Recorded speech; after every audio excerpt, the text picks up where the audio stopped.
The air conditioning in the back of my Rolls-Royce Phantom was set to 16 degrees, but I was still sweating with rage.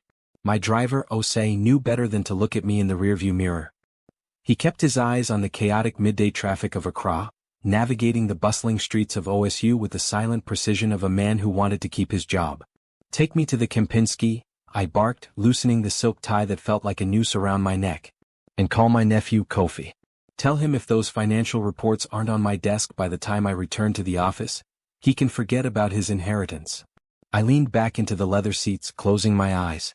They call me the Lion of Ghana. At 58 years old, I, Kweku Asante, possessed a fortune that could buy small countries. I had a mansion in the Aburi Mountains that touched the clouds, a private jet on standby at Kotoka International Airport, and an empire of real estate and telecommunications that spanned the continent. But as I looked out the tinted window at the hawkers selling plantain chips and pure water in the sweltering heat, I felt poorer than all of them. Money cannot buy sleep. It cannot buy trust. And it certainly cannot buy back the dead. I touched the empty space on my ring finger. It had been 20 years since the fire. 20 years since my beautiful wife, Abina, and our infant daughter were taken from me in a blaze that consumed our first family home. The police said it was an electrical fault. I always suspected sabotage, a power struggle from my rivals, but I never had proof. All I had was the ashes and a heart that had turned into a stone fortress. "We are here, sir," Osei announced, pulling up to the grand entrance of the hotel. I didn't wait for him to open the door. I shoved it open, stepping out into the humidity. I needed a drink. A strong one. I adjusted my suit jacket, a custom Italian piece worth more than most people's yearly salary, and marched toward the glass doors. The hotel lobby was a sanctuary of cool air and marble floors, smelling of expensive lilies and old money.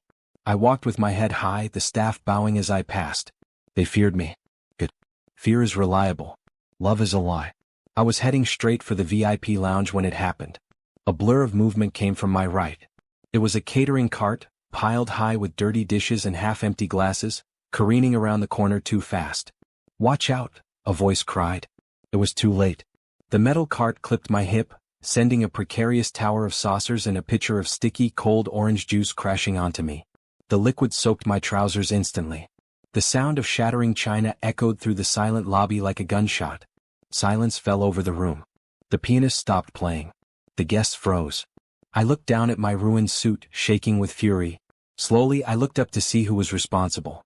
She was on her knees, frantically picking up the broken shards with bare hands, cutting her fingers in the process. She looked no older than 22. She wore a faded, oversized catering uniform that hung off her thin frame. Her hair was covered in a simple scarf, and her shoes were worn-out canvas sneakers that had seen better days. A poor girl, clearly a struggling daily worker. "I am so sorry, sir. Please, I am so sorry." Her voice was trembling, her eyes wide with terror as she looked up at me. The wheel got stuck and I lost control. I didn't care about the wheel. I didn't care about her bleeding fingers. I felt the eyes of the city's elite on me, judging Kweku Asante covered in slop. "Do you know who I am?" I asked, my voice dangerously low. The girl swallowed hard, tears welling in her large, dark eyes. "Yes, sir. You are Mr. Asante. Please forgive me. It was an accident." "Accidents happen to careless people," I snapped. I signaled to the hotel manager, Mr. Mensah, who was already running toward us, sweating profusely. "Mr. Asante, my deepest apologies." Mensah gasped, looking at the girl with disdain. "Yes, what have you done? You stupid girl." "Get her out of my sight," I said, wiping the juice from my jacket with a handkerchief. "And ensure she never works in this city again. In fact, call the police. She has destroyed property and assaulted a guest." The girl ESI gasped. "Police? Please, sir. No. I have my grandmother, she is sick. I am the only one working. Please fire me if you must, but do not arrest me. I cannot go to jail." "You should have thought of that before you ran into me," I said, turning my back on her. "Cold-hearted. That's what they called me. They were right." "You are a cruel man," she suddenly shouted. I stopped. The lobby gasped. Nobody spoke to me like that. Not my board members. Not my family. Certainly not a homeless-looking cleaner. I turned back around slowly. The girl was standing now, despite her trembling legs. She held her bleeding hands to her chest, tears streaming down her face, but her chin was lifted. "You have all the money in the world," she said, her voice shaking but clear. "But you have no mercy. My grandmother told me that a man without mercy is a man without a soul. You can arrest me, Mr. Asante. But God sees everything. I stared at her. For a moment I was stunned. She had a fire in her eyes that reminded me of someone. Someone I hadn't seen in 2 decades. You dare lecture me on God? I stepped closer, towering over her. You a nobody? I reached out to grab her arm, intending to drag her to the security guards myself. As I grabbed her shoulder, she flinched and the top button of her oversized uniform popped open. A necklace had been tucked beneath her shirt. The motion jerked it free and it swung out, dangling in the open air between us. Time stopped. The world tilted on its axis. The noise of the lobby, the whispers, the clinking glasses, the distant traffic, all of it vanished into a vacuum of silence. I wasn't looking at the girl anymore. I was looking at the pendant resting against her collarbone. It was a golden locket, shaped like a specific rare orchid, the queen of the night. In the center of the gold flower was a tiny, perfect ruby. I couldn't breathe. My chest constricted as if I were having a heart attack. I knew that necklace. I didn't just know it, I had designed it. I had commissioned a jeweler in Switzerland to make it by hand 21 years ago. It was a one-of-a-kind piece. There was no mold. There was no copy. It was the push present I had given to Abina the day she gave birth to our daughter. Abina was wearing it the night of the fire. The police said the fire was so hot that nothing survived. They said the gold would have melted. They said there were no remains of jewelry, just as there were no remains of... My hand shook violently as I reached out, my anger instantly replaced by a terrifying, suffocating shock. Where? My voice cracked. I sounded weak like an old man. Where did you get that? DSI pulled back, clutching the necklace protectively. Don't touch it. It's mine. Liar. I roared, the sound echoing off the marble walls. That necklace belongs to a dead woman. You stole it.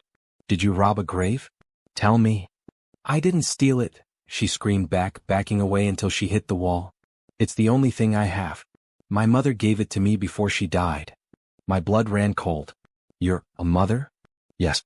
She died in the fire. Isai cried out, tears spilling over. She died saving me. The room spun. She died in the fire. I looked at this girl, this struggling, poverty-stricken girl with dirt on her shoes and calluses on her hands. I looked at the shape of her eyes, the curve of her jaw. The realization hit me with the force of a freight train. I had spent 20 years mourning a child I thought was ashes. I had built a fortune to fill a void that could never be filled. I had become a monster to protect a heart that was already broken. And now, standing in front of me, about to be arrested on my orders, wearing the necklace of my late wife, was a ghost. I grabbed Mr. Mensah by the lapels of his jacket, my eyes wild. Cancel the police, I whispered hoarsely. Sir? Mensah looked confused. I turned back to the girl. She was terrified, shaking like a leaf, clutching the golden orchid. Get my car, I ordered, my voice trembling with an emotion I hadn't felt in decades. And get a DNA test kit sent to my mansion. Immediately. What are you doing? S.I. whispered, pressing herself against the wall. I looked at her, really looked at her, and for the first time in 20 years, I felt a tear roll down my cheek. I am taking you home, I said. The silence inside the Rolls-Royce was heavier than the humid air outside. We were gliding through the streets of Accra, the sound of the engine barely a whisper, but inside my head, a storm was raging. I sat on one side of the leather bench, my hands gripping my knees so hard my knuckles turned white. On the opposite side, pressed against the door as if she were ready to jump out into moving traffic, was the girl. S.I. She hadn't stopped crying, though she was trying to hide it. She wiped her nose on the sleeve of her dirty catering uniform, flinching every time the car went over a bump. She looked small, frail, abandoned. I am not going to hurt you, I said, my voice rough. I tried to soften it, but I had forgotten how to speak gently years ago. Then let me go, she whispered, her voice cracking. You are kidnapping me. People saw you. If I don't come home, my neighbors will look for me. Your neighbors won't find you where we are going, I said, and instantly regretted the ominous phrasing. I cleared my throat. I mean, you are coming to my home. To the Asante estate. Her eyes widened. Every person in Ghana knew the Asante estate.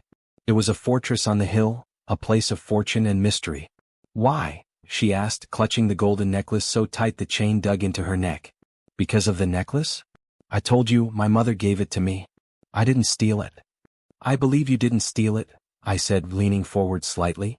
The smell of stale orange juice still clung to my suit, a sharp contrast to the smell of fear radiating from her. But I need to know how your mother got it. You said she died in a fire? Yes, I hesitated. She looked at the tinted window, watching the city blur by, the street hawkers, the yellow trotros, the chaos of life she belonged to. Yes, I was a baby. She was working in a big house. That's what my grandmother told me. A fire started. My mother ran back in to save me. She threw me out the window into the bushes safely, but the roof collapsed on her. My heart hammered against my ribs like a trapped bird. A big house. A fire. A baby saved. The police report 20 years ago stated that my wife, Abina, had been found in the nursery. They said she was clutching a bundle of blankets. They assumed the baby was in the blankets. But the bodies were identifiable only by dental records. We buried 2 caskets. But what if? And the necklace? I pressed my breath shallow. She wrapped it around my wrist before she threw me, I said, tears spilling again. Grandma said it was the only thing of value she had. She told me never to sell it. She said it was my birthright. That it proved I came from love, even if we were homeless now. Proved I came from love. I turned my face away, looking out the window so she wouldn't see the moisture gathering in my eyes. The queen of the night, orchid. I had told Abina when I gave it to her. This flower blooms only in the dark, just like our love bloomed from nothing. We are here, sir, Osei said from the front seat. The heavy iron gates of my mansion swung open automatically. We drove up the winding driveway, flanked by manicured palm trees and statues imported from Italy. The house itself was a colossus of white marble and glass, overlooking the entire city. It was a palace fit for a king, yet for 20 years, it had felt like a mausoleum. As the car stopped, I saw movement on the front steps. It was Kofi, my nephew. He was pacing, checking his gold Rolex, holding a tablet. He looked impatient. Kofi was 35, sharp-featured, ambitious, and currently the heir to my entire empire. He had been waiting for me to die or retire for a decade. Osei opened my door. I stepped out, ignoring the stiffness in my legs. Uncle. Kofi called out, marching down the steps. Where have you been? The board meeting is in an hour, and the investors from Dubai are. He stopped dead. Osei had opened the other door, and Esai stepped out. She looked like a stain on a pristine white sheet. Her sneakers were muddy, her uniform stained with orange juice and sweat, her scarf askew. She looked up at the towering mansion with her mouth open, trembling. Kofi looked from her to me, his face twisting in disgust. Uncle? Who is this street rat? Why is she in the phantom? Mind your tongue, Kofi, I snapped, walking past him up the stairs. She is my guest. Guest? Kofi followed me, his voice rising. Uncle, have you lost your mind? You look like you've been in a food fight and you bring a beggar home? Is this charity? Security will not allow. I said she is a guest. I roared, spinning around. The force of my voice made Esai jump and Kofi take a step back. And she is not a beggar. She might be family. The silence that followed was deafening. Even the birds seemed to stop singing. Kofi's face went pale. Family? Uncle. Auntie Abina and the baby died. We buried them. We have mourned them for 20 years. He laughed nervously, a dry, humorless sound. Is this some kind of joke? Or has this girl conned you? These street girls are clever, Uncle. They see a lonely billionaire and they spin a sob story. He turned his glare on Esai. How much did you ask him for? 10,000 sadies? 50? I didn't ask for anything. Esai cried, stepping behind me for protection. He brought me here. Show him the necklace, I ordered Esai.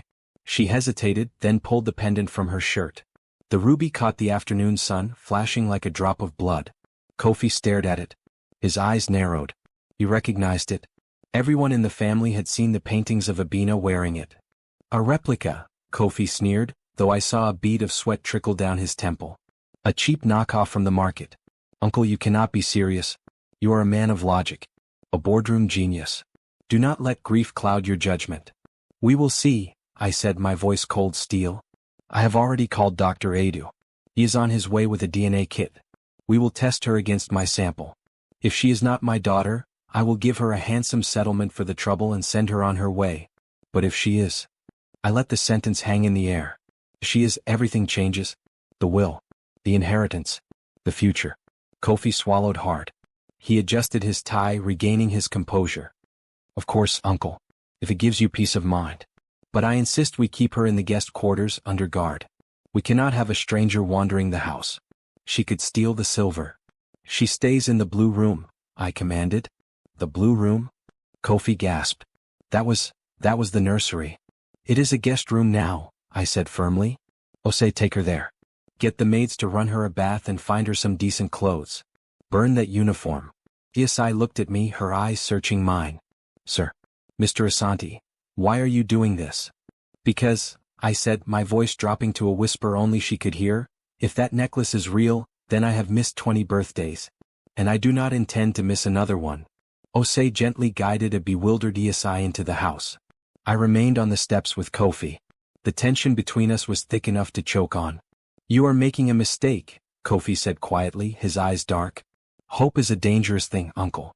It kills faster than a bullet. Get the financial reports? I dismissed him, walking into the cool interior of the house. 2 hours later, the house was silent.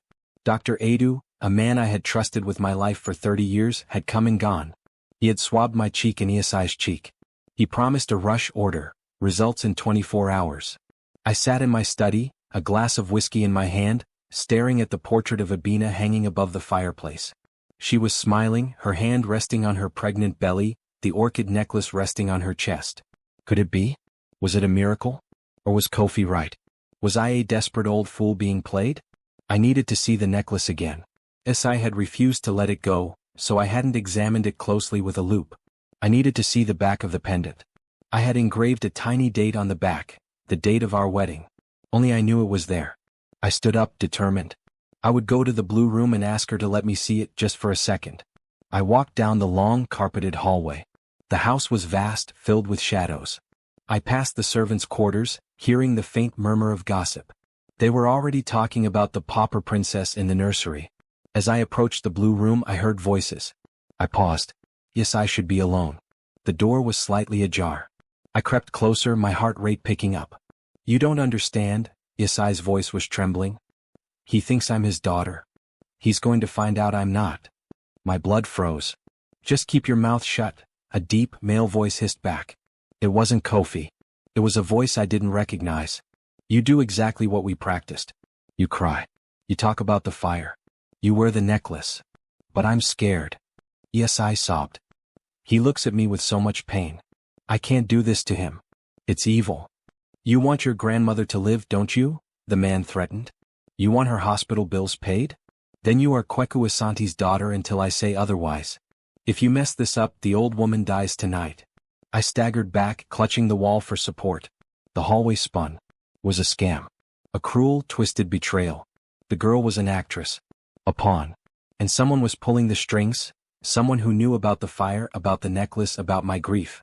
Anger, hot and blinding, flooded my veins. I wanted to kick the door open. I wanted to strangle the man inside. I wanted to throw Osei out into the street.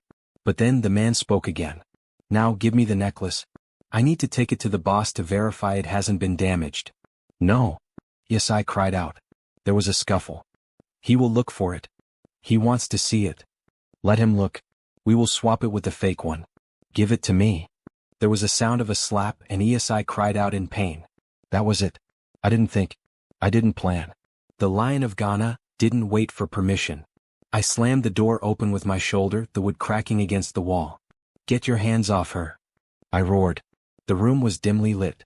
Osei was cowering on the bed, her cheek red. Standing over her was a tall man dressed in the uniform of my own private security staff. He spun around, eyes wide with shock. He held the necklace in his hand. Mr. Asante, he stammered. You work for me? I growled, stepping into the room, my fists clenched. You dare touch a guest in my house? You dare plot against me under my own roof? The guard panic shifted. He wasn't just a guard, he was a mercenary. I saw his hand reach for the baton at his belt. I didn't want to do this, old man, the guard sneered, his demeanor changing instantly from subservient to deadly. But you came in too early. Who sent you? I demanded, inching closer. Who is pulling your strings? You'll be dead before you find out, he said. He lunged at me. I might be 58, but I was not helpless. I sidestepped his swing, but I wasn't fast enough. His heavy boot caught me in the stomach, sending me crashing into the antique dresser. Pain exploded in my ribs. Run, Osei. I gasped, sliding to the floor. Run. But Osei didn't run. Instead of fleeing, the terrified girl grabbed a heavy brass lamp from the bedside table. With a scream that sounded more like a war cry than fear, she swung it with all her might. Crack. The lamp connected with the back of the guard's head. He crumpled to the floor, unconscious. Silence returned to the room, broken only by our heavy breathing. Isai stood over him, the lamp shaking in her hands. She looked at me, her eyes wide with terror. He said he would kill my grandmother, she sobbed, dropping the lamp. I'm sorry. I'm so sorry. I'm not your daughter. I'm a fraud. I pulled myself up, clutching my side. I looked at the unconscious guard, then at the girl who had just saved my life. She had confessed. She was part of the con. But she had also just knocked out her handler to save me. I looked at the necklace lying on the floor where the guard had dropped it. I picked it up. My thumb brushed the back. I froze. There, worn down but still visible under the light, was the engraving, February 14, 1998. My wedding date. My head snapped up to look at ESI. You said you were a fraud, I whispered, my mind reeling. But this necklace is real. ESI shook her head, confused. He told me, the man who gave it to my mother, he said it was stolen goods. He said he hired us to pretend. Who?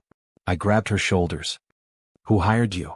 Before she could answer, the door to the room swung open again. Uncle? It was Kofi. He stood in the doorway, staring at the unconscious guard, the terrified girl, and me. I heard a crash, Kofi said, his eyes darting around the room. He spotted the guard on the floor. A strange, unreadable expression crossed his face. It wasn't surprise. It was annoyance. Call the police, Kofi, I said, watching him closely. We have an intruder. Wait, Isai whispered, clutching my arm. Her grip was iron tight. She looked at Kofi, then back at me, her eyes widening in recognition. Him? She whispered. What? I asked. The man who came to my grandmother's house to set this up. Isai pointed a trembling finger at my nephew. The man who gave the orders? It was him. Kofi smiled. It was a cold, reptilian smile. He reached into his jacket pocket. He didn't pull out a phone. He pulled out a silenced pistol. Well, Kofi sighed, closing the door behind him and locking it. This complicates things. The barrel of the silenced pistol looked like a black tunnel, endless and cold. But what chilled me more was the smile on my nephew's face.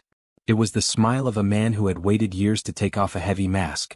Kofi, I said, my voice steady despite the chaos in my heart. Put the gun down.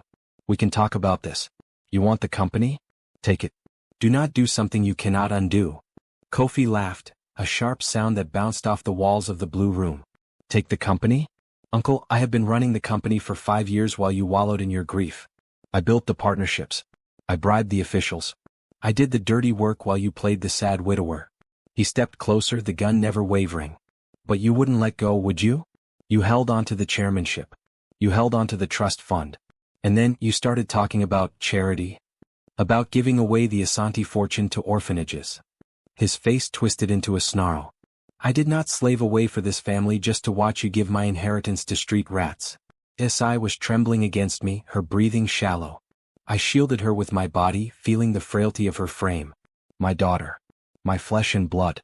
And I was powerless to protect her. So you hired her? I asked, keeping his focus on me. You found a poor girl to play my long-lost daughter? What? To get the trust fund unlocked. Precisely, Kofi nodded, his eyes gleaming with arrogant pride. The bylaws of the trust state that the funds unlock only for a direct heir or upon your death. I didn't want to kill you yet, uncle. Too many questions. So I needed an heir.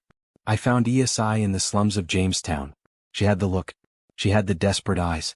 And coincidentally, her grandmother had a story about a fire. Kofi glanced at the necklace in my hand. I didn't know the jewelry was real though. I thought it was just good luck. A prop to sell the lie. But seeing your face now, it seems fate has a sense of humor. It is real, I said, my voice dropping to a whisper. And she is real. She is not an actor, Kofi. She is my daughter. Kofi shrugged, indifferent. Real, fake, it doesn't matter anymore. The plan has changed. I can't have a sudden heir ruining my timeline. And I certainly can't have you alive knowing I tried to scam you. He gestured with the gun toward the door. Move. Both of you. Where are we going? Yesai cried out, clutching my jacket. To the wine cellar, Kofi said. It's soundproof, airtight, and very, very private. I need to arrange a few things before the tragic accident. We marched through the hallway of my own home like prisoners of war. The house was strangely empty. Kofi must have dismissed the staff early. The silence of the mansion, usually a sign of my peace, was now a sign of my doom. We descended the stone stairs to the basement. The air grew cooler, smelling of damp earth and aged oak. The wine cellar was a vault, built with reinforced steel doors and climate control to protect vintage bottles worth thousands of dollars. Now it would be our tomb. Kofi opened the heavy steel door. Inside. I hesitated, looking at him one last time. Kofi, look at me. I changed your diapers. I paid for your school. I treated you like a son. For a split second, I saw a flicker of hesitation in his eyes. A ghost of the boy I used to take for ice cream. But then the greed washed it away. You treated me like an employee, Kofi spat. Goodbye, uncle. He shoved us inside and slammed the heavy door. The sound of the lock engaging was like a thunderclap. Total darkness consumed us. No. No. Si screamed, throwing herself against the door. She pounded on the steel with her fists. Let us out. Please. My grandmother needs me. Si, stop, I said, reaching out in the blackness until I found her shoulder. Save your energy. The door is solid steel. No one can hear us. She collapsed against me, sliding down to the cold concrete floor. I could hear her sobbing, raw, heartbreaking sounds that tore at my soul. I fumbled in my pocket for my phone, but of course Kofi had taken it. I reached for my lighter, I occasionally smoked a cigar, and flicked it on. The small flame illuminated the cellar. Rows of dusty wine bottles stared back at us. We were surrounded by a fortune in alcohol, yet we were the poorest people on earth in that moment. I looked at ESI. In the flickering light, with tears streaming down her face, she looked so much like Abina that my knees went weak. I sat down on the cold floor beside her, leaning my back against a crate of Bordeaux. The adrenaline of the confrontation was fading, replaced by a heavy, crushing low tide of despair. I am sorry, I whispered. ESI wiped her eyes, hugging her knees to her chest. Why are you sorry? You didn't do this. He did. I created him, I said bitterly. I was so busy building my empire, so busy mourning the dead, that I didn't see the snake growing in my own garden. I let him become this. We sat in silence for a long time. The flame of the lighter flickered, casting dancing shadows. Tell me about her, I said softly. The woman who raised you. You called her your mother. Isai sniffled, resting her chin on her knees. Her name was Ya. She was the kindest woman. She worked as a cleaner. We had nothing, Mr. Asante. We lived in a wooden shack in Jamestown. When it rained, we slept standing up because the floor flooded. But she never complained. I closed my eyes, picturing the woman. Ya. The name sounded familiar. We had a maid named Ya. A young girl, barely 18, who helped in the nursery. She had burn marks, Isai continued, her voice gaining a little strength. All over her back. She told me she got them in the fire where she found me. She said she was working in a mansion. The fire started, everyone ran. But she heard a baby crying. My heart hammered against my ribs. She said she ran back, Isai whispered. The room was burning. The mother, the rich lady, was on the floor. She wasn't moving. But she had pushed the crib toward the window. Grabbed me. The roof started to fall. She shielded me with her body. That's how she got the burns. Tears streamed down my face hot and fast. She saved you. She raised me as her own, Isai said. She never married. She spent every sadie she earned on my school books. She told me, Isai, you are special. You were saved for a reason. She gave me the necklace when she got sick with malaria last year. Before she passed, she told me to find my father. But I was too scared. And then Kofi found you, I surmised. Yes. He came to the market where I was selling peppers. He said he knew who I was. He said my father was a cruel, cold-hearted billionaire who would never accept me unless I played a role. He told me to lie. He said if I didn't, he would hurt my grandmother, Ya's mother, who I take care of now. I reached out and took her hand. Her palm was rough, calloused from years of hard labor. My hand was soft, manicured. The contrast shamed me. Isai, I said, my voice thick with emotion. Ya was a hero. She did what I could not. She saved you. I squeezed her hand. The woman on the floor. Abina, she must have known she wouldn't make it. She must have prayed for a miracle. And Ya was that miracle. I looked at the necklace which I had put in my pocket. I pulled it out, holding it under the lighter's flame. This necklace? I gave it to Abina. It proves everything. You are not a fraud, Isai. You are my daughter. My Nana Akua. Isai looked at me, her eyes wide. Nana Akua? That is the name on my birth certificate. Yeah, kept it. I let out a sob, half laugh, half cry. I pulled her into a hug. For the first time in 20 years, the hole in my chest felt a little less empty. I held my daughter in a cold, dark wine cellar, while death waited outside the door. We are going to be okay, I lied. I had to be strong for her. How? Yes, I asked, pulling back. We are locked in. There is no signal. And he has a gun. I stood up, pacing the small space. The lighter was getting hot in my hand. I snapped it off to save fluid, plunging us into darkness again. Kofi is arrogant, I said in the dark. He thinks I am just a businessman. He forgets I grew up on the streets of Kumasi before I made my first million. He forgets I know how to fight. But what can we do? We wait, I said. He will come back. He needs to stage the accident. He can't leave us here to starve, it takes too long. He needs bodies. When he opens that door, we must be ready. Ready to do what? Ready to fight dirty, I said. Suddenly a sound hissed through the room. SSSSSSSS. It was coming from the vents near the ceiling. What is that? Yes, I gasped. I sniffed the air. It wasn't smoke. It was something sweet. Sickly sweet. My blood ran cold. Gas, I choked out. He's not waiting for an accident. He's pumping in carbon monoxide or cooking gas. He's going to suffocate us. Kofi wasn't planning a fire. He was planning a silent death. We would fall asleep and never wake up. Cover your mouth. I shouted, ripping off my suit jacket. ESI, get down low. The gas is lighter than air, it will fill the top first. We scrambled to the floor. I pressed the silk of my jacket over ESI's nose and mouth. I don't want to die. ESI cried, her voice muffled. I just found you. You are not going to die, I coughed, my eyes already stinging. Look for a drain. A wine cellar must have a floor drain for spills. We crawled frantically in the dark, feeling the cold concrete. My head was starting to spin. The gas was filling the small room fast. My fingers brushed against something metal in the corner. A grate. Found it. I yelled. I tugged at the iron grate, but it was rusted shut. Help me. I gasped. Yes, I crawled over. Together we pulled at the rusted metal, our fingers slipping. The hissing sound grew louder. The air was becoming unbreathable. My lungs burned. Black spots danced in my vision. It won't move. Yes, I screamed, coughing violently. Pull. I roared, channeling every ounce of rage, every ounce of love, every ounce of desperation into my hands. The grate gave a groan of protesting metal. But was it enough? My vision blurred. The world was tilting. I looked at ESI. Her eyes were rolling back in her head. My lungs were burning. It felt as if someone had poured molten lead down my throat.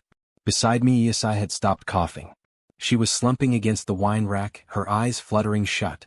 No. I rasped, the sound barely audible. ESI. Wake up. The gas was a thick, invisible fog, stealing the oxygen from the room. I grabbed the rusted iron grate with both hands. My fingers were slick with sweat and blood. I braced my feet against the wall, ignoring the screaming pain in my broken ribs. For Abina, I gritted out. For my daughter. I pulled. I pulled with the strength of a desperate father. I pulled with the rage of a man who refused to die in a cellar built with his own money. Snap. The metal gave way with a screech that echoed in my skull. The grate tore free from the concrete, revealing a black, gaping hole beneath. A blast of cold, foul-smelling air rushed up, hitting my face. It smelled of rot and damp earth, but it was oxygen. Yes, I grabbed her by the waist. She was limp. I didn't think. I dragged her to the hole and pushed her legs through. It was a tight fit. It was a storm drain, built to carry rainwater away from the mansion's foundation. Go. I shoved her down. She slid into the darkness with a splash. I didn't wait to see where she landed. I squeezed my shoulders into the opening, the rough concrete scraping my skin raw. I let go. I fell. It wasn't a long drop, maybe 6 feet, but I landed hard on my side in shallow, freezing water. The impact knocked the wind out of me. I lay there in the pitch black, gasping for air, sucking in the foul stench of the underground drainage system. It was vile, but it was air. Yes, I croaked, fumbling in the darkness. I'm here, a small voice whimpered from a few feet away. I'm cold. I crawled toward her voice, splashing through the muck. My hand found her arm. She was shivering violently. We are alive, I whispered, pulling her close. We are out of the room. Where are we? She asked, her teeth chattering. The storm drains, I said, my mind racing. I remembered the blueprints of the estate from 20 years ago. These tunnels run under the entire property. They lead out to the river at the edge of the grounds. It smells like death, she cried softly. It smells like life, I corrected her, helping her stand. The tunnel was low. I had to hunch over, but I could stand almost upright. If we stay here, we live. If we stayed up there, we would be sleeping forever. I reached into my pocket. The lighter was gone. Must have fallen out when I dropped. We were in total, absolute darkness. Hold on to my jacket, I said. Do not let go. We have to keep moving. If Kofi checks the cellar and sees the grate gone, he will know we are here. We began to walk. This was the low point of my life. Kweku Asante, the Lion of Ghana, the man who shook hands with presidents and dined with royalty. Here I was, wading through sludge in a rat-infested tunnel, wearing a ruined Italian suit, guiding a daughter I barely knew through the bowels of the earth. Every step was agony. My ribs throbbed in time with my heartbeat. My knees ached. But I couldn't stop. Tell me, I said, trying to distract Isai from the darkness. Tell me about Ya. What was she like? I needed to keep her talking. I needed to keep her focused. She was strong, Isai's voice echoed off the damp walls. She used to sing while she washed clothes. She loved high-life music. She said it reminded her of better times. I love high life too, I smiled in the dark. What was her favorite song? Odo Entie by C.K. Mann, Isai whispered. I laughed, a dry, raspy sound. That was your mother's favorite song too. Abina used to dance to it in the kitchen. She would burn the jollof rice because she was too busy dancing. Isai squeezed my jacket tighter. Really? Yes. She was terrible at cooking, I said, tears pricking my eyes again. But she was wonderful at loving. We walked for what felt like miles. The water level rose and fell. Sometimes it was ankle deep, sometimes it reached my knees. Something furry brushed against my leg and I kicked it away, swallowing a scream. I couldn't show fear. I had to be the father she needed. Mr. Asante? Yes, I asked after a while. Call me Papa, I said. Please. There was a silence. Then a small, hesitant whisper. Papa? Yes, Nana Akua? Are you really rich? I have a lot of money, yes, I said, the irony tasting bitter on my tongue. Then why are you so sad? She asked. Ya always said money makes life easy. She said if we had money we would be happy. I stopped walking. The tunnel was silent except for the drip drip drip of water. Money makes life comfortable, Isai, I said, my voice heavy. It buys soft beds and fast cars.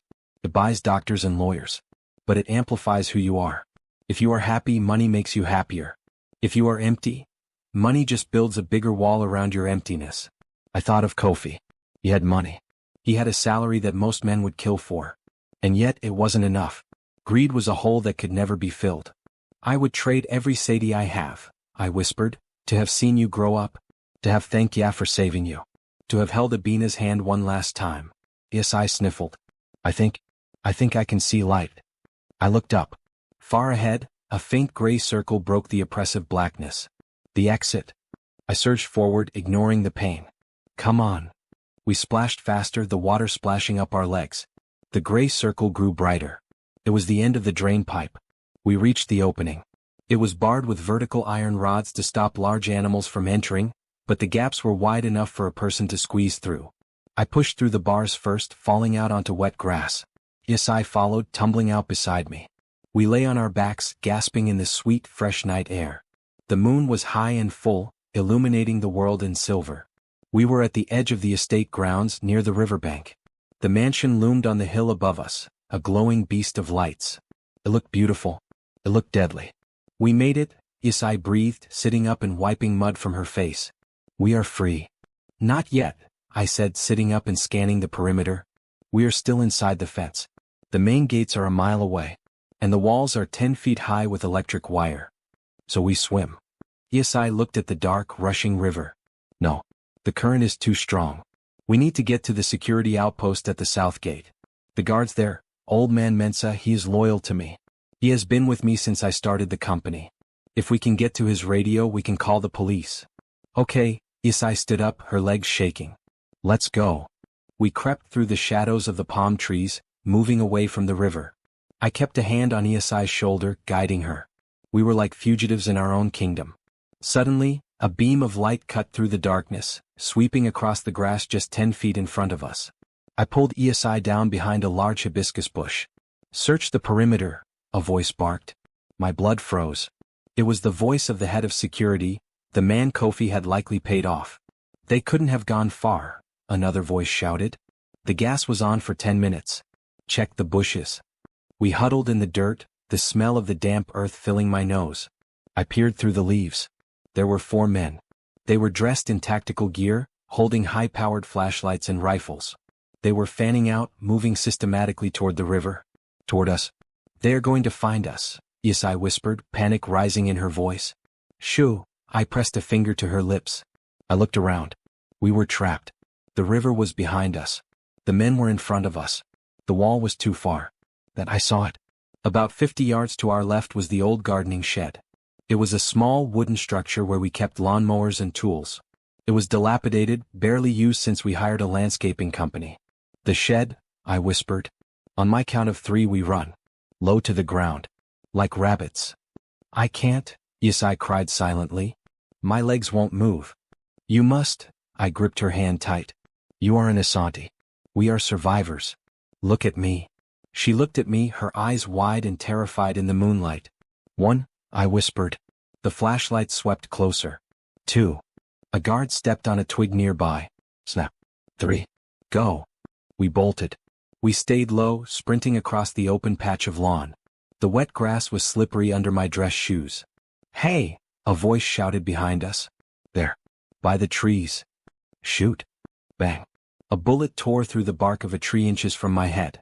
Splinters sprayed my face. "Keep running," I roared, shoving ESI forward. We crashed into the wooden door of the shed, tumbling inside. I kicked the door shut and threw the heavy iron bolt. Bang. Bang. 2 more shots slammed into the wood, sending dust flying. We were trapped. Again. "They know we are here," ESI screamed, backing into the darkness of the shed. "We are going to die, Papa. We are going to die." I looked around the shed frantically. It was filled with rusty sides, bags of fertilizer, and old hoses. There was no other exit. No windows. Just the flimsy wooden door that was already splintering under the kicks of the men outside. "Open up," the head guard shouted. "Make it easy on yourself, old man. Kofi just wants the girl." I grabbed a pitchfork from the wall. My hands were shaking, but my resolve was iron. "Isai, get behind me," I said, my voice low and dangerous. "Papa, look," Isai whispered. I followed her gaze. She wasn't looking at the door. She was looking at the floor in the corner of the shed. She had tripped over an old tarp. Underneath it was something large, metallic, and covered in dust. I squinted. It couldn't be. I ran over and ripped the tarp away. My heart stopped. It was my old 1970s Land Rover Defender. The one I had driven when I was just starting out. The one I refused to sell because of the memories. It had been sitting here for 15 years. "Does it work?" "Yes," I asked. "I don't know," I said, wrenching the driver's door open. "The keys? Where were the keys?" I looked at the dashboard. No keys. The door behind us cracked. A boot broke through the wood. "We're coming in." I frantically searched the sun visor. Nothing. The glove box. Nothing. "Papa!" Isai screamed as a hand reached through the hole in the door, fumbling for the lock. I looked down at the floor mat. There, rusted and hidden under a layer of dirt, was a single silver key. I grabbed it. I jammed it into the ignition. I turned it. Chug, chug, chug. The engine sputtered. It coughed. It died. "Come on, old girl," I pleaded, sweat pouring down my face. "One last time. For me." The door burst open. 3 men stood there, rifles raised, silhouetted by the moonlight. "Goodbye, Mr. Asante," the lead guard grinned. I turned the key one last time. Vroom. The engine of the 1970 Land Rover Defender didn't just start, it roared like a waking dragon. A thick cloud of black diesel smoke exploded from the exhaust, filling the small shed instantly. "Hold on," I screamed. I slammed the gear stick into first and stomped on the accelerator. The heavy steel bumper of the Defender met the rotting wood of the shed door. There was a deafening crash as splinters, dust, and rusty tools flew into the night air. The guards didn't stand a chance. The massive vehicle burst out of the shed like a cannonball. I saw the lead guard dive to the left, his rifle firing harmlessly into the sky. Another guard bounced off the hood, rolling into the wet grass. "Get down?" I yelled to ESI, who was curled into a ball on the passenger seat, screaming. Bing, bing. Bullets struck the back of the car. But this was a machine built for the bush, built for war. The thick steel body absorbed the shots that would have shredded a modern car. I spun the large steering wheel, the tires tearing up the pristine, manicured lawn of the Asante estate. Mud sprayed into the air. Where are we going? ESI cried, looking back through the shattered rear window. They are getting in the Jeep.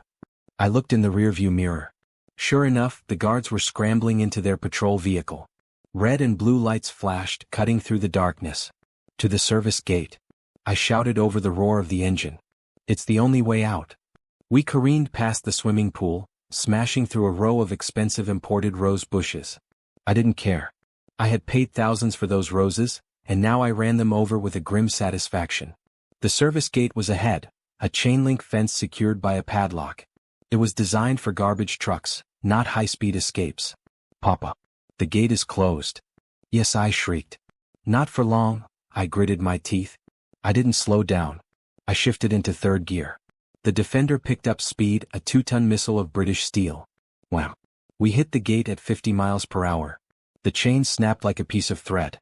The metal gates flew open, scraping violently against the sides of the car, tearing off the side mirrors. Sparks showered the night like fireworks. And then we were out. We hit the tarmac of the main road, the tires screeching as I wrestled the heavy steering wheel to regain control. We were fishtailing wildly, but the Defender held its ground. We made it. Yes, I gasped, her chest heaving. Don't celebrate yet, I said, checking the mirror. The patrol jeep was right behind us, its siren wailing. This was the Achimota Highway. At this hour, it was relatively empty, which was bad for us. It meant a straight drag race, and their modern jeep was faster than my 50-year-old tank. They are gaining on us. Yes, I cried. Open the glove box. I ordered. Check if the old spotlight is in there. Yes, I fumbled with the latch, ripping it open. Yes, it's here. It's heavy.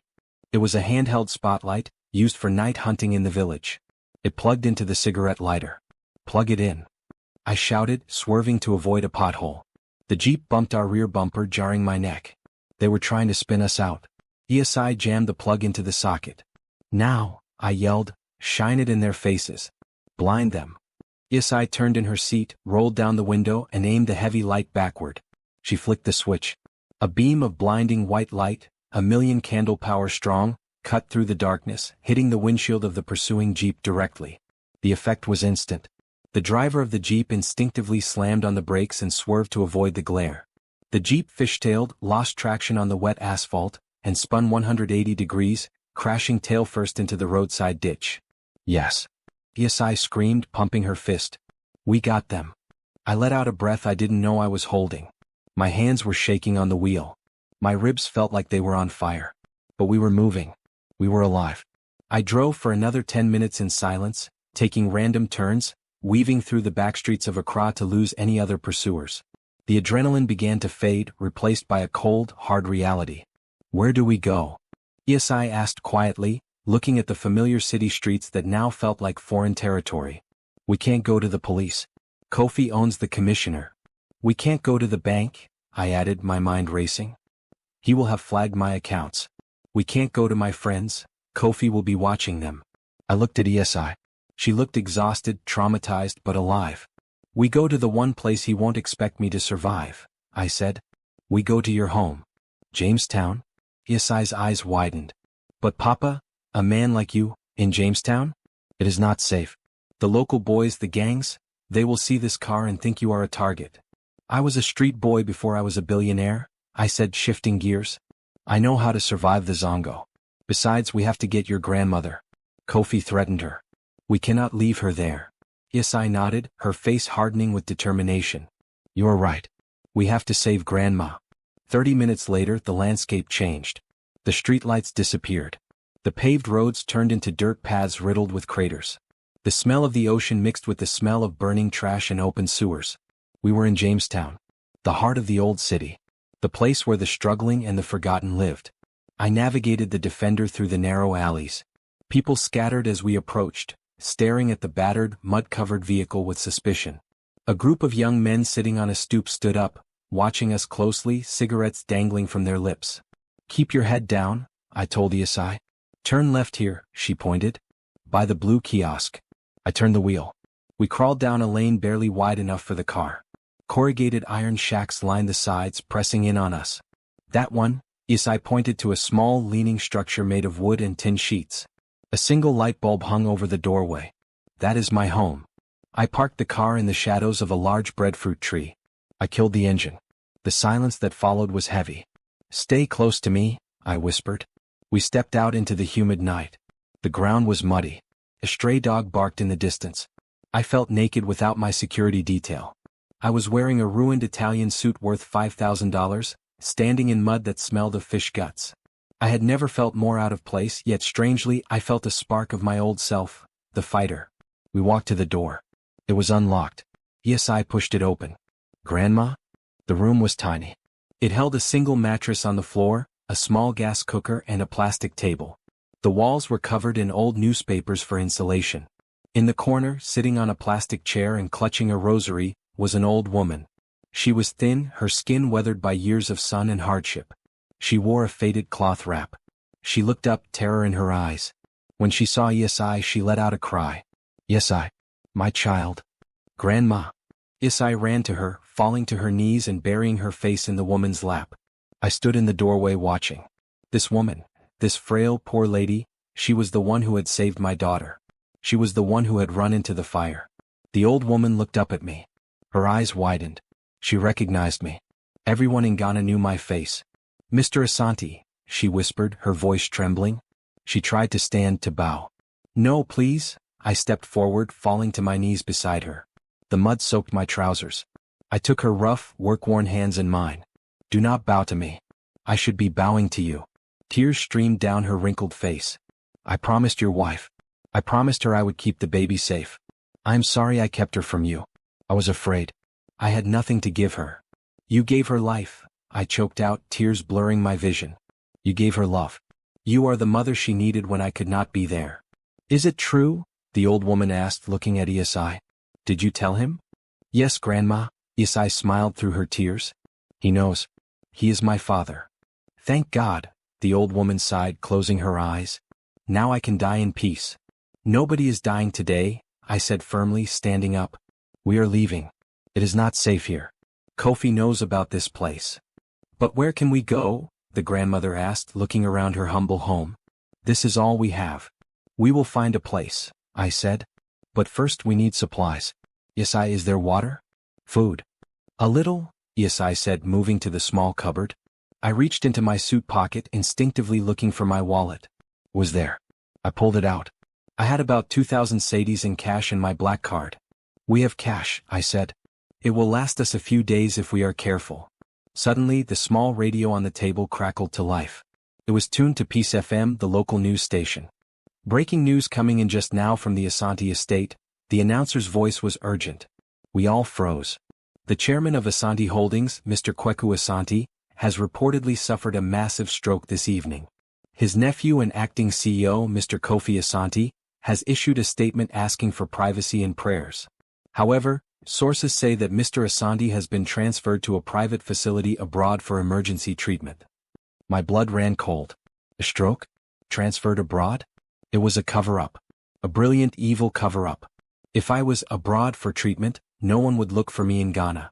And if I showed up claiming to be Kweku Asante, Kofi would say I was an imposter or that I had lost my mind due to the stroke. In related news, the announcer continued, police are on the lookout for a disgruntled former employee, a young woman named Isai, who is wanted for theft and the attempted murder of a security guard at the estate. She is considered armed and dangerous and is believed to have kidnapped an elderly woman from Jamestown. Isai gasped, covering her mouth. Kidnapped? Armed?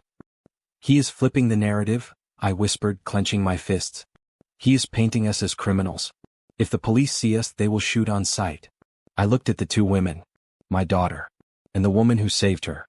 We were trapped. The most powerful man in Ghana was now a fugitive with a price on his head, hiding in a shack with 2,000 cedis and a rusty car. We cannot stay here, I said, my voice low. The neighbors will hear the radio. They will see the car. Someone will call the police for the reward. But where, Papa? Isai asked, panic rising in her voice. Everywhere we go, they will see us. I looked at the rosary in the old woman's hands. I looked at the determined fire in ESI's eyes.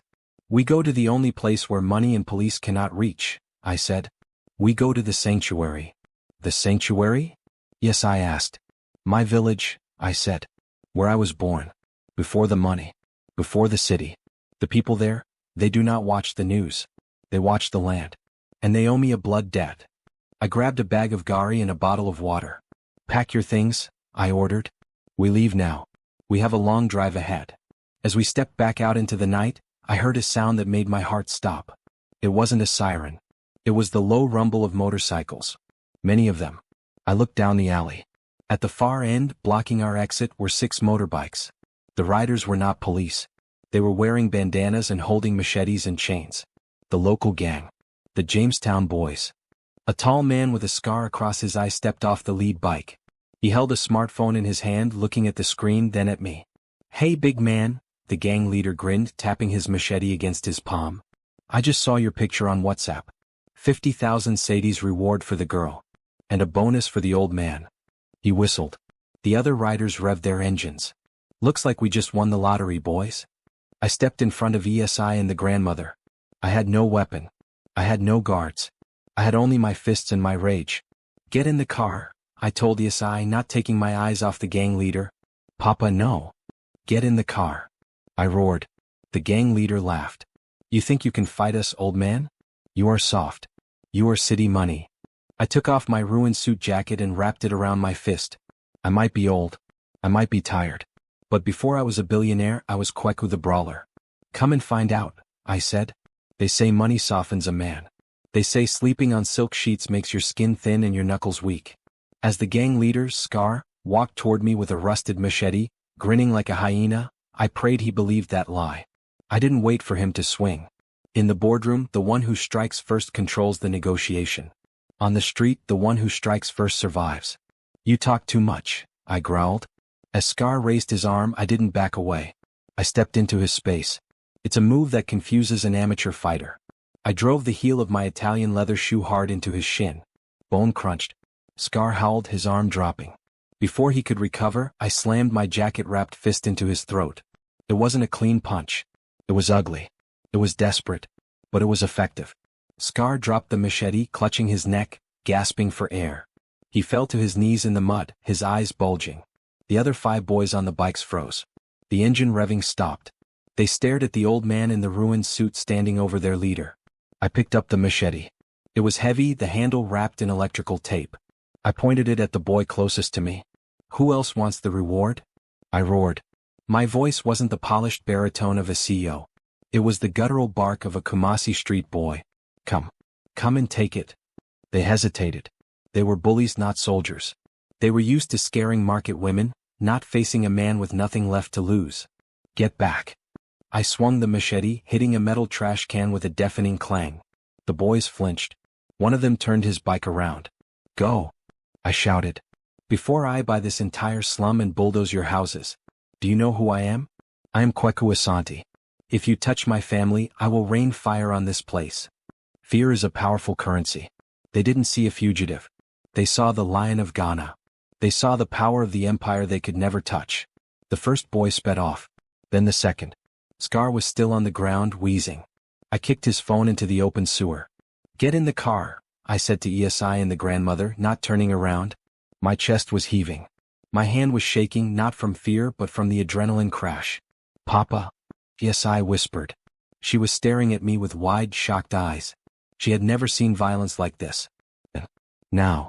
We scrambled into the Land Rover. I threw the machete into the back seat, we might need it. I turned the key. The engine roared to life again, faithful and loud. I reversed down the alley, tires spinning in the muck, and swung the heavy vehicle around. We didn't look back at the moaning gang leader. We drove straight out of Jamestown, hitting the main road with speed. Are you hurt? ESI asked from the back seat, leaning forward to check on me. I am fine, I lied.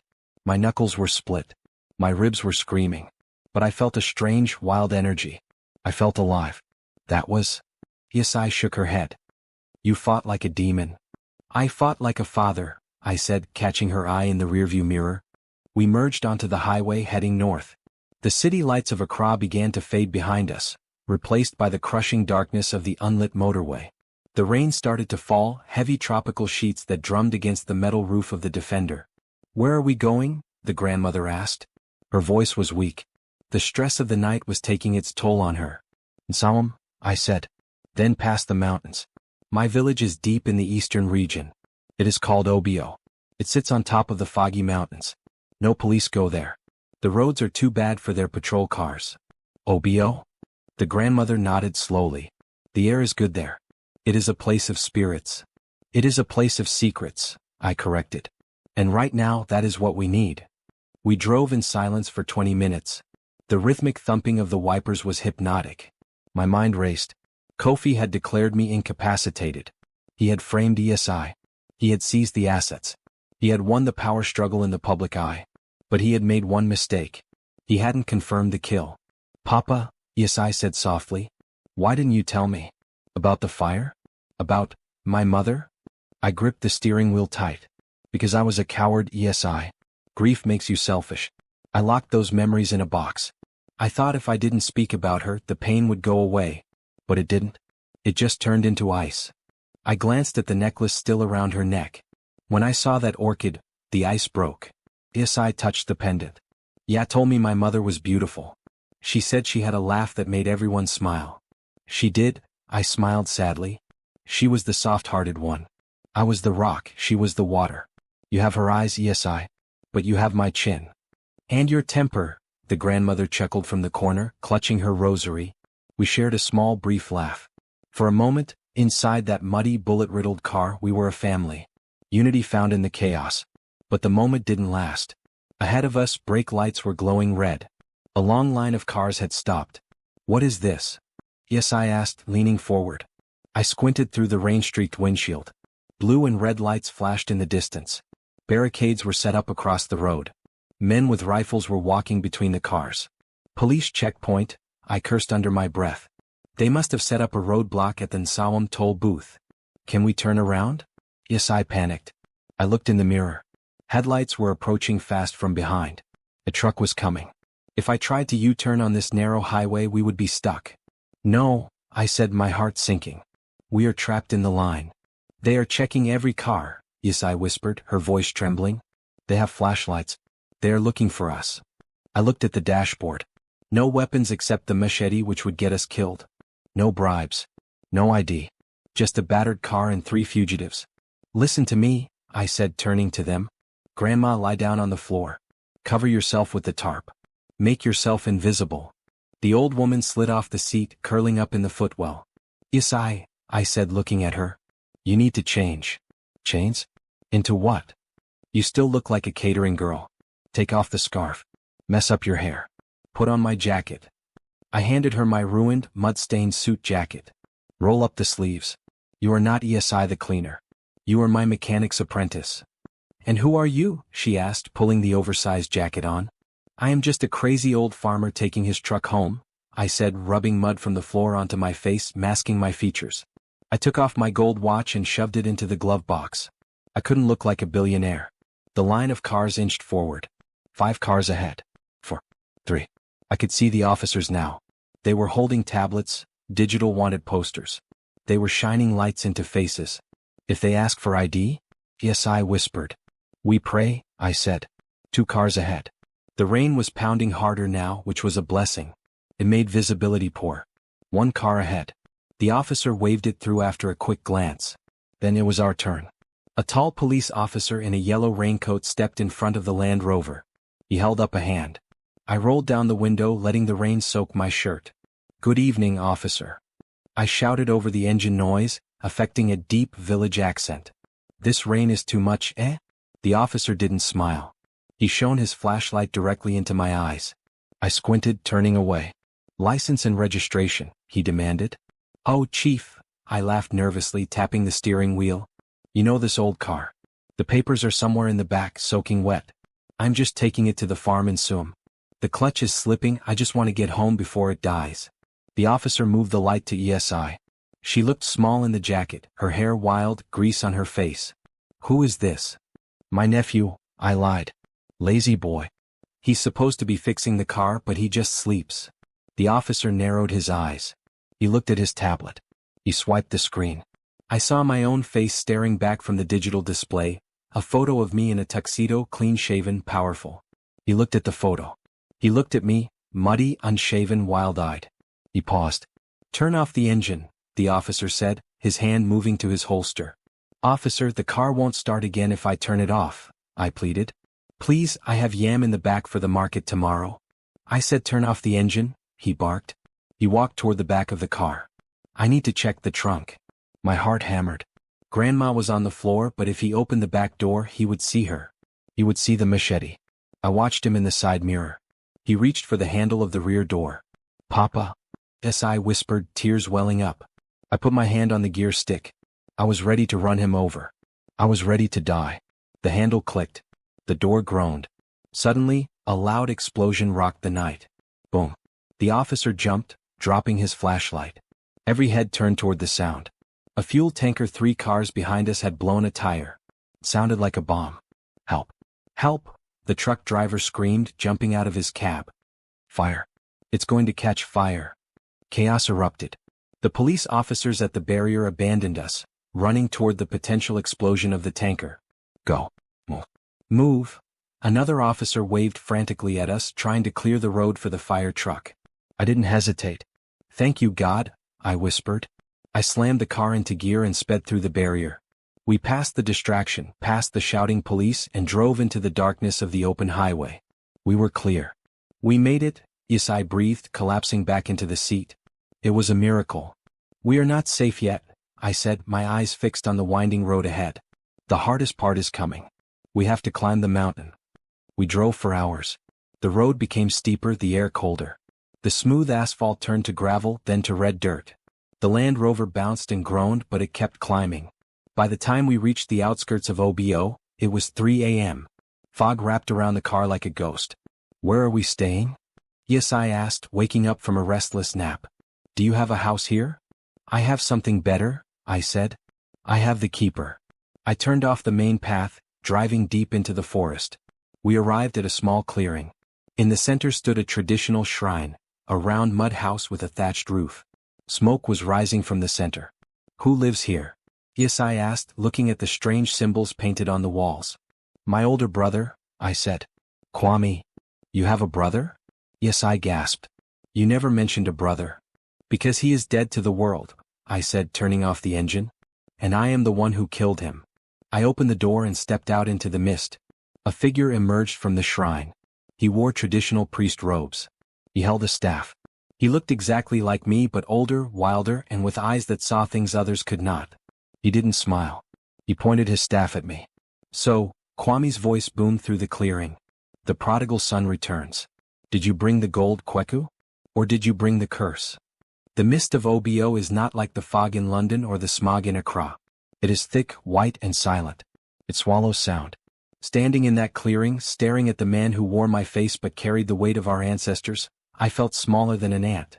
"I did not bring the gold, Kwame," I said, my voice cracking in the damp air. "I brought only shame." Kwame stood motionless, his staff planted in the red earth. His robes were made of rough cotton, dyed with tree bark, the opposite of the Italian silk I had worn earlier that day. "Shame is heavy," Kwame said, his eyes drilling into mine. "But it is the only burden a man cannot put down until he admits he is carrying it." He looked past me to the Land Rover. He saw the bullet holes. He saw the mud. He saw the terrified girl and the sick old woman huddled inside. "You brought guests to the House of Spirits," Kwame sighed, the hardness in his eyes softening just a fraction. "And you brought blood. The spirits are restless tonight, Kweku." "They are my family," I pleaded. "My daughter. And the woman who saved her. We have nowhere else to go. The world down there, the world of money, it wants to kill us." Kwame looked at ESI, who had stepped out of the car, shivering. He looked at the necklace around her neck. His eyes widened. "The Queen of the Night," he whispered. "You found it." "It found me," I said. Kwame stepped back, gesturing to the hut. "Enter." A brother who returns is still a brother, even if he has been lost for 40 years. The inside of the shrine was warm. A fire crackled in the center, smelling of burning sage and medicinal herbs. The walls were lined with clay pots, dried roots, and wooden masks. It was a place out of time. We laid Grandma Ya on a woven mat near the fire. She was pale, her breathing shallow. The journey had been too much for her. She is fading, Isai cried, holding the old woman's hand. Papa, do something. You have billions. Call a helicopter. Money cannot fly here, child, Kwame said gently. He knelt beside Ya, mixing a paste of green leaves and dark oil in a wooden bowl. Here we use the earth. I watched as my brother tended to the woman who had raised my daughter. He worked with a quiet confidence that I envied. I was a master of boardrooms and stock markets, but here I was useless. Why did you say I killed you? I asked quietly, sitting on a low stool while Isai watched Kwame work. Kwame didn't look up. Because when our father died, the stool of the priesthood was yours, Kweku. You were the firstborn. You were meant to protect the traditions of Obo. You were meant to be the healer. He applied the paste to Ya's forehead. But you wanted the city, Kwame continued. You wanted the white man's paper. You left in the night. You took the bus to Accra and never looked back. So to the village Kweku died. And Kwame, the second son, had to become the first. I had to bury my dreams to carry your duty. The words hit me harder than the gang leader's fist. I had built an empire. I had bought mansions and jets. I was the Lion of Ghana. But I was also a deserter. I wanted to be great, I whispered. I wanted to conquer the world. And did you? Kwame asked, finally looking at me. You conquered the world, Kweku. But you lost your home. And you lost your wife. And almost your daughter. Isai looked up from the mat. Is that true, Papa? You were supposed to be a priest? I was supposed to be many things, I said, bowing my head. But I was hungry for fortune. And now you are starving for peace, Kwame finished. He stood up, wiping his hands on a cloth. The old woman will sleep. The fever will break by morning. The herbs are strong. Thank you, Isai breathed. Do not thank me, Kwame said. Thank the ancestors. They guided you here. He turned to me. Come. We must wash the city off you. We went outside to the back of the shrine. There was a large clay pot filled with rainwater. Kwame made me strip off my ruined suit, the symbol of my power, now just rags. He poured the cold water over my head. It was freezing, shocking my system. As the mud and blood washed away, I felt the layers of Kweku Asante the billionaire peeling off.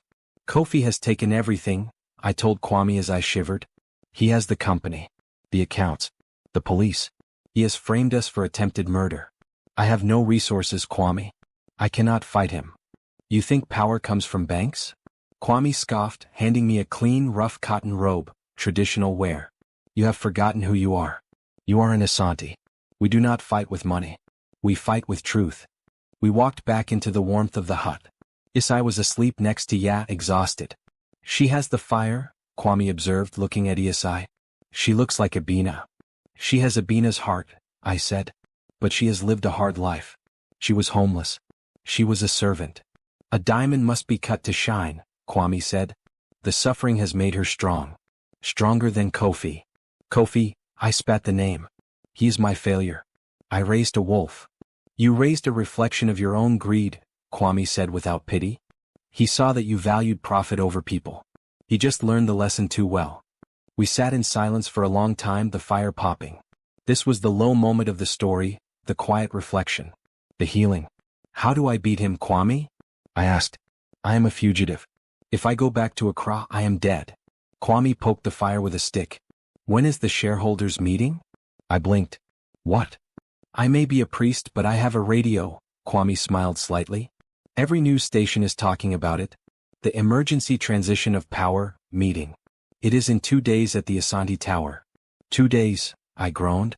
He is moving fast. He wants the board to vote him in as permanent chairman before I am officially declared dead. If he gets that vote, Kwame said, he controls the empire forever. And you and the girl will be hunted for the rest of your lives. I can't get into the building, I said, pacing the small hut. Security will be tight. He will have facial recognition. He will have the police waiting. Then do not go in as Kweku Asante, Kwame said. I stopped pacing. What do you mean? The world thinks Kweku Asante is a dying old man in a hospital abroad, Kwame said. Or a fugitive in the bush. They are looking for a billionaire in a suit. Kwame stood up and walked to a wooden chest in the corner. He opened it and pulled out a dusty, heavy object wrapped in velvet. He unwrapped it. It was the royal staff of the Asante clan. A magnificent piece of carved ebony topped with gold. It was the symbol of our family's authority, passed down for generations. I hadn't seen it since my father died. You left this behind when you ran away, Kwame said, holding it out to me. But it belongs to the head of the family. I reached out, my fingers trembling. As I grasped the cool wood, a jolt of electricity seemed to run through my arm. Kofi has the board members, Kwame said. He has the lawyers. But he does not have the mandate of the family. He does not have the blessing of the ancestors. You want me to walk into a modern corporate boardroom, holding a tribal staff? I asked. I want you to walk in as the lion, Kwame said fiercely. Not the CEO. The lion. You say you want to save your daughter? Then stop playing by his rules. Break the board. I looked at the staff. Then I looked at ESI sleeping on the mat. The girl who had been wearing my lost necklace. The girl who had saved my life in the wine cellar. The girl who had blinded the police with a spotlight. She deserved a father who fought for her. Not with checks but with courage. I need a way to get into the city unseen, I said, my mind starting to sharpen. The strategist was waking up. The market trucks leave OBO tomorrow morning at 4 a.m., Kwame said. They carry yams and plantains to Accra. They go to the chaotic central market. Makola? Makola? I nodded. I know people in Makola. The market queens. I helped them build their union hall 10 years ago. Good, Kwame nodded. You hide in the truck. You go to the market. You gather your army. Army? The people, Kwame said. You said you helped them? Let us see if they remember. A rich man has employees. A good man has friends. I looked at my brother. For the first time in 40 years I didn't see a stranger. I saw my blood. Come with me, I said. I cannot do this alone. Kwame shook his head. My place is here. I must keep the fire burning for Ya. She is too weak to travel. If you take her, she dies. If you leave her here, she lives. I looked at ESI. I would have to tell her I was leaving her grandmother behind. It would break her heart. Take the girl, Kwame said. She is the heir. She must be seen. She must stand beside you when you face the wolf. I nodded. It was a terrifying plan. It was reckless. It was dangerous. It was perfect. Rest now, Kwame said, pointing to a pile of skins. Tomorrow the lion goes to hunt. I lay down, but I didn't sleep. I watched the fire cast shadows on the wall. I thought about the necklace. Why had Abina worn it that night? Why had she pushed the crib to the window? She knew. She knew something was coming. Kofi hadn't started the fire 20 years ago. He was just a boy then. But someone had. Someone had tried to destroy my family before. Was Kofi working alone now, or was he finishing a job someone else started? I closed my eyes and prayed to a God I hadn't spoken to in years. Give me strength. Not for the money, but for the truth. The smell of raw yams is earthy and sweet, like the smell of rain on dry soil. It is a smell I will never forget because for 6 agonizing hours, it was the only air I breathed. Isai and I were buried beneath a mountain of tubers in the back of a rusted Bedford truck. The suspension was gone, and every pothole on the road from OBO to Accra sent a shockwave through my bruised ribs. Papa? Isai whispered in the darkness of the truck bed, her voice muffled by the canvas tarp tied over us. Are you awake? I am, I groaned, shifting my weight to protect her from a particularly heavy crate of plantains sliding toward us. I am scared, she admitted. Not of the police, but of being a daughter. I don't know how to be a rich girl. I don't know which fork to use. I don't know how to speak to people in suits. I reached out and found her hand in the dark. It was rough, calloused, a worker's hand. Isai, I said softly. Being an Asante is not about the fork. It is not about the English you speak. It is about the fire in your belly. You have survived fires, gangs, and gases. You are more noble than any of the board members we are about to face. The truck slowed down. The noise of the engine changed from a highway hum to a city growl.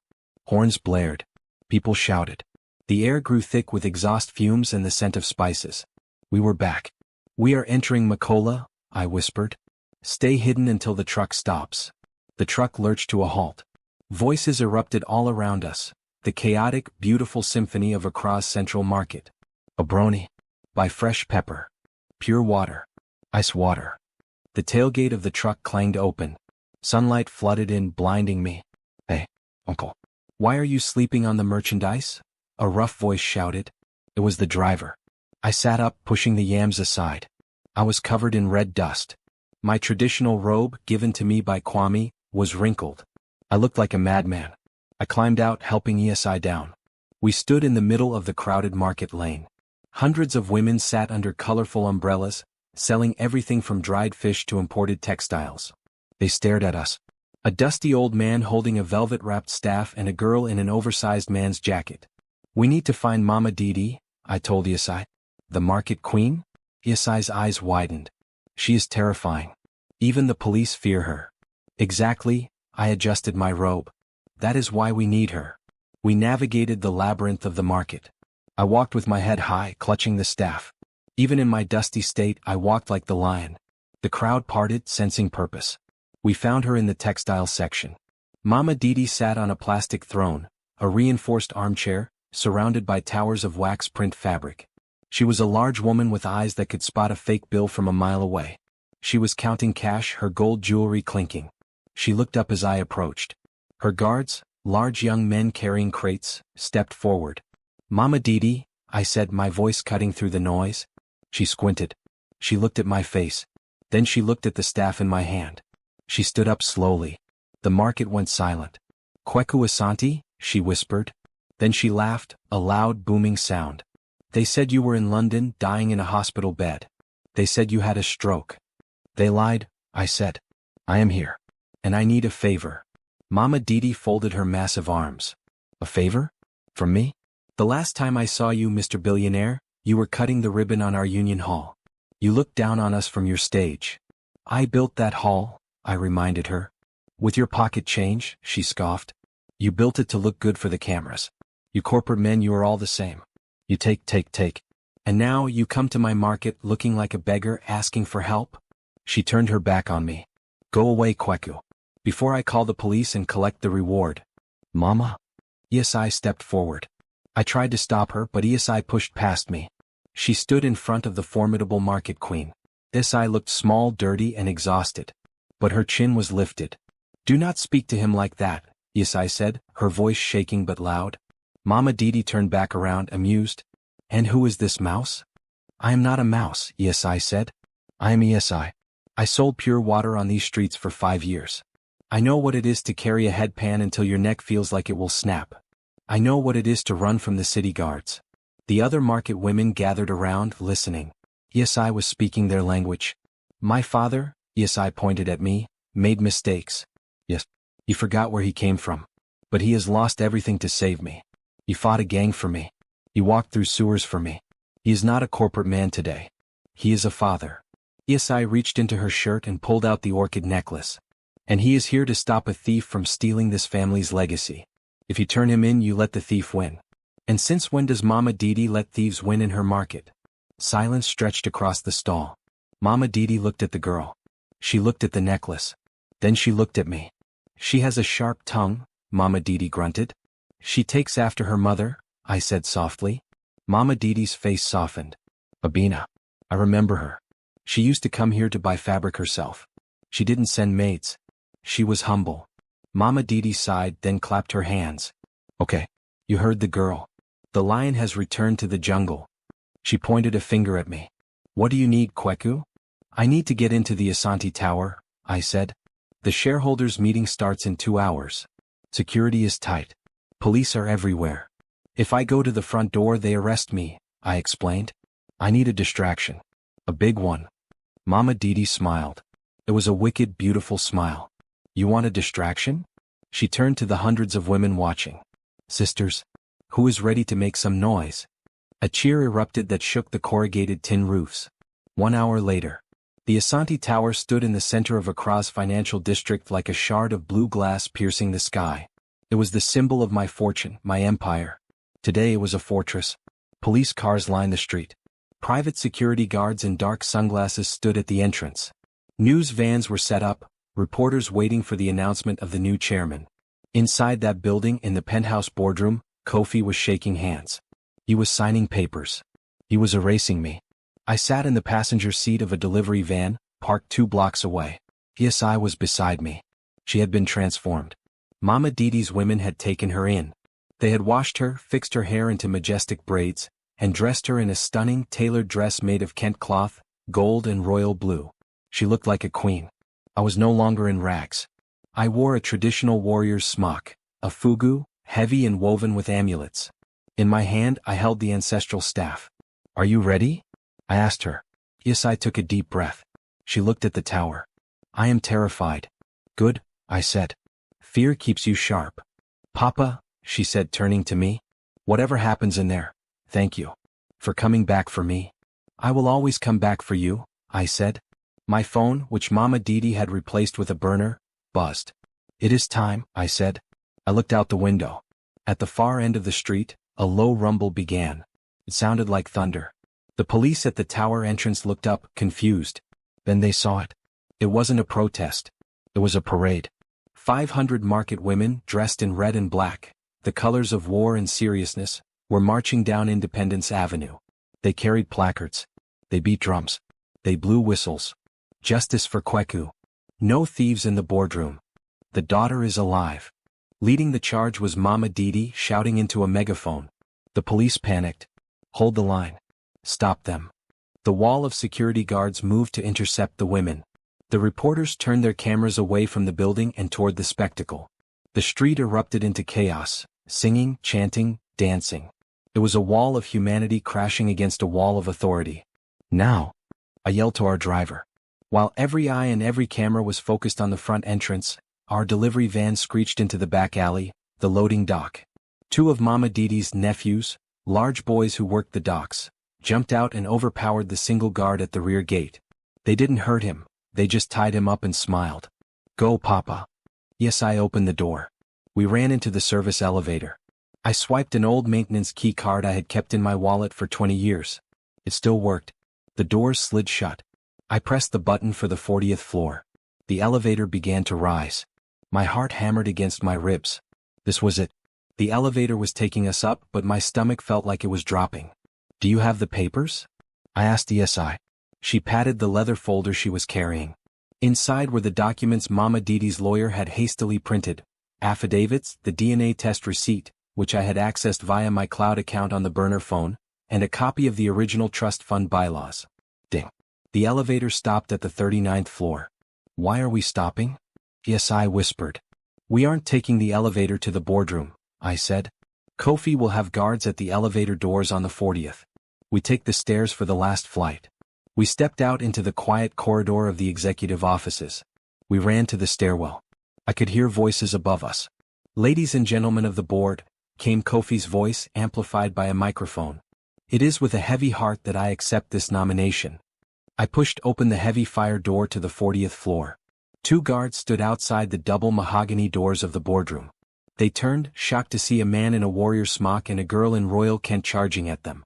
I didn't stop. I used the element of surprise. I didn't use my fist this time. I used the staff. I swung the heavy ebony staff, cracking it against the shin of the first guard. He went down. The second guard reached for his radio. Yes, I didn't hesitate. She grabbed a heavy crystal vase from the hallway table and smashed it over the guard's wrist. He dropped the radio, howling. Open the doors. I roared to ESI. She grabbed the golden handles. Inside, Kofi was speaking. And so, as the new chairman, my first act will be to liquidate the charitable trust and reinvest in. Bang. The double doors flew open, hitting the walls with a crack like a gunshot. The room went deadly silent. 30 board members, investors from Dubai, and lawyers turned in their leather chairs. Kofi stood at the head of the long table, a glass of champagne in his hand. He froze. His face went the color of ash. I stood in the doorway, the ancestral staff grounded on the floor, my chin high, the warrior smock flowing around me. Beside me stood ESI, radiant and furious, the queen of the night, necklace blazing red on her chest. I object to this motion, I said, my voice low and dangerous, echoing through the silent room. Kofi dropped his glass. It shattered on the floor. Uncle, he whispered. You're dead. Not yet, boy, I stepped into the room. But your career is. Here is the grand finale of Billionaire. Saw a poor girl wearing his lost necklace. What he did next shocked everyone. Chapter 9. Security. Kofi screamed, backing away until he hit the floor-to-ceiling window behind him. Get them out. This man is an imposter. My uncle is in a coma in London. This is a trick. A hologram. The boardroom was in chaos. The investors were murmuring. The lawyers were frantically checking their papers. But nobody moved to call security. What? Because you cannot fake the presence of a lion. I walked to the head of the table. My sandals slapped against the polished mahogany floor. a sound far more intimidating than the click of expensive Italian loafers. I slammed the heavy ancestral staff onto the table. The wood cracked against the varnish, sending a shockwave through the room. "Does a hologram bleed?" I asked, holding up my bandaged hand, the knuckles still raw from the fight in the alley. "Does a ghost carry the staff of our grandfather?" I looked around the table, locking eyes with every board member. I knew their secrets. I knew their children's names. "Mr. Mensah," I nodded to the CFO. "How is your golf game? Did you fix that slice?" "Mrs. Adu," I turned to the legal counsel. "Did your daughter get into Harvard Law?" I wrote the recommendation letter myself. The recognition in their eyes was immediate. The shock turned to awe. "It is him," Mrs. Adu whispered, standing up. "It is Kweku."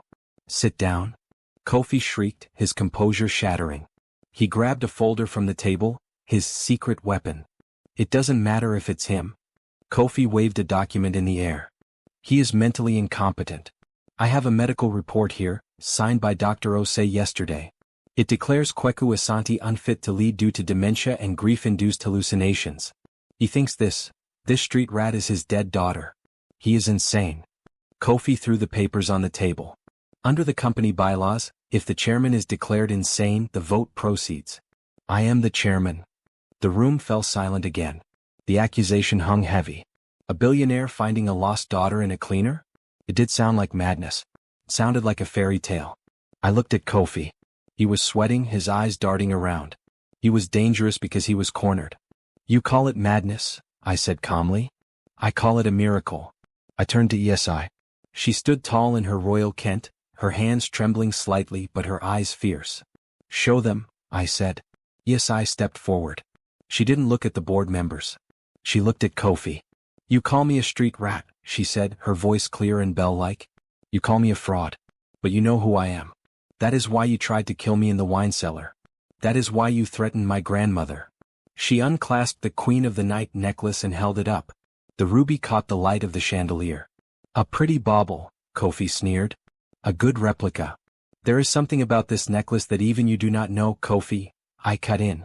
"You see, when I commissioned this piece for Abina, I had the jeweler install a hidden catch. A locket mechanism that is invisible to the naked eye." Kofi's smirk faltered. "Mr. Mensah," I motioned to the CFO.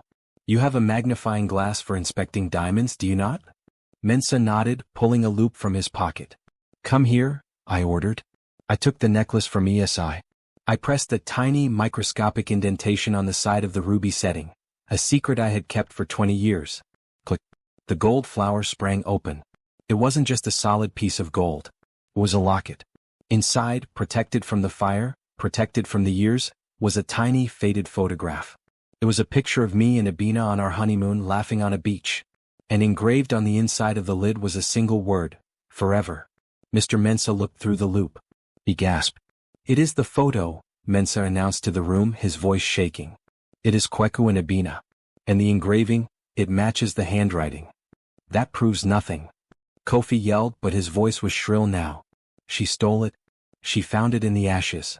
She was a baby." I roared, my patience snapping. "She was an infant. The only way she has this necklace is if her mother put it on her. And the only reason she is alive is because a loyal worker, a woman named Ya, saved her." I turned to the board. "This man," I pointed the staff at Kofi, "tried to gas us to death to hide this truth. He hired a gang to hunt us down. He has turned my company into a den of vipers." "Lies." Kofi lunged for the security button on the wall. "Security? Arrest them." The doors burst open again. But it wasn't private security. It was the police commissioner. And behind him, Mama Didi. "I don't think so, Mr. Asante," the commissioner said, stepping into the room. He held up a pair of handcuffs. "We found your gas leak in the wine cellar. And we found the security guard ESI knocked out. He woke up. He is talking. He told us everything about the setup." Kofi froze. He looked at the police. He looked at the board members who were now looking at him with disgust. He looked at me. And then he crumbled. He didn't fight. He didn't run. He just slumped into his chair, covering his face with his hands. "I just wanted what was mine," Kofi sobbed, a pathetic sound. "You had everything, uncle. You had the money, the fame, the love. I had nothing. I was just the shadow." "You were my son," I said softly, the anger draining out of me replaced by pity. "I would have given you the world, Kofi. If you had just been a good man. Take him away, the commissioner ordered. 2 officers hauled Kofi up.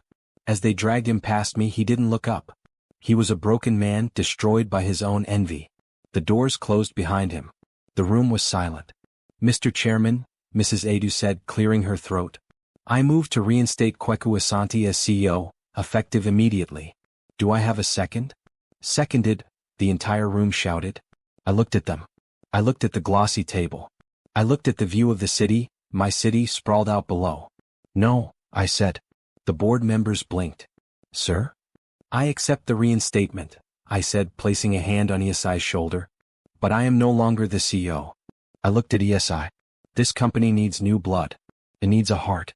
It needs someone who knows what it costs to buy a loaf of bread in Makola, and what it costs to build a skyscraper in OSU. I turned to the board. Meet your new vice chairwoman. And my sole heir. Nana Kweku Asante. You know her as ESI. ESI gasped. Papa? I can't run a Fortune 500 company. I didn't finish university. You have a PhD in survival, I smiled. I will teach you the business. You will teach me how to be human again. I looked at the board. All in favor? Hands shot up around the room. 6 months later.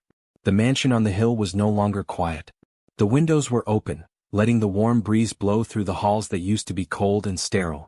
The smell of expensive lilies was gone, replaced by the smell of spicy jollof rice and fried plantains. I sat on the patio watching the sunset over Accra. My ribs had healed. My heart had healed. Papa. You are cheating. I laughed as ESI slammed a domino onto the table. We were playing a heated game with Grandma Ya, who sat in a wheelchair, looking healthier and happier than I had ever seen her. Her hospital bills were paid. She had a team of nurses. She wore a new cloth, bright yellow like the sun. I am a businessman, Ya, I grinned, placing my winning tile. I don't cheat. I leverage. You are a rascal, Grandma Ya chuckled, slapping my hand. ESI laughed, a sound that was identical to Abina's. It filled the air, chasing away the last of the ghosts. She had taken to her role at the company with a ferocity that scared the competition. She didn't wear suits, she wore modern African prints. She didn't fire people, she built daycare centers for the employees. She was changing the empire from the inside out. And me? I was learning. I was learning that a private jet is nice, but it feels empty if you are flying alone. I was learning that a mansion is just a house until you fill it with family. I looked at the Queen of the Night necklace around ESI's neck. It no longer represented loss. It represented a second chance. Kwame had come down from the mountain last week. He didn't stay long, he said the city was too loud, but he blessed the house. He told me that the ancestors were finally sleeping. What are you thinking about, Papa? ESI asked, pouring me a glass of bisap juice. I am thinking about justice, I said, looking at the 2 women who had saved me. Kofi was sentenced today, ESI said quietly. 20 years. Poetic justice, I nodded. 1 year for every year he stole from us. I took ESI's hand and Ya's hand. They call me the billionaire, I said, looking at the sunset. But I was poor for 20 years. I was bankrupt of love.